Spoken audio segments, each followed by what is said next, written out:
Welcome to the 2-minute drill for today. Psalm 34:8 is one of my favorite verses, and it says, "Taste and see that the Lord is good. Blessed is the one who takes refuge in him."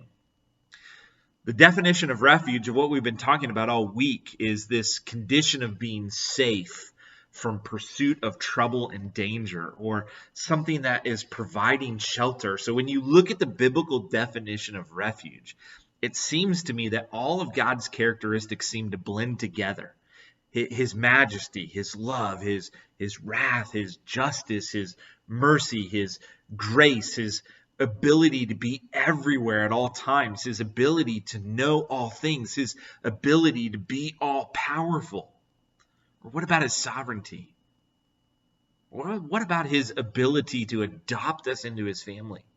See, we were orphans. We were in deep need to be rescued and redeemed into a family, and our Heavenly Father pursued us. He came to earth to bridge that gap by living the perfect life that we couldn't live and dying the death that we deserved to die. So in essence, we find refuge in him from our penalty of sin. He paid the price, past, present, and future. It also reminds me about the story of the prodigal son in Luke chapter 15, where one of the sons goes off and he squelches his inheritance on everything in life, everything that he's dreamt of. He spends it on his passions. We find him that when he eventually runs out of that, he ends up eating the scraps off the table, the lowest part of life.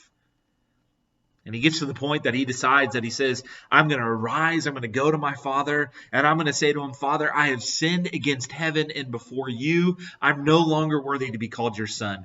Treat me just at least as one of your hired servants. And he arose, and he comes to his father, and while he was still a long way off, his father sees him, feels compassion, and begins to run and embrace him and kisses him. Now, I don't know about you, but that just pops the biblical definition of refuge in my mind.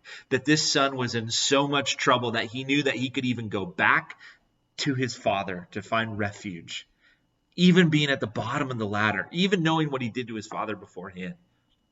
And we see that his father, overly gracious, overly loving, actually begins to take off after him when he notices him in a distance.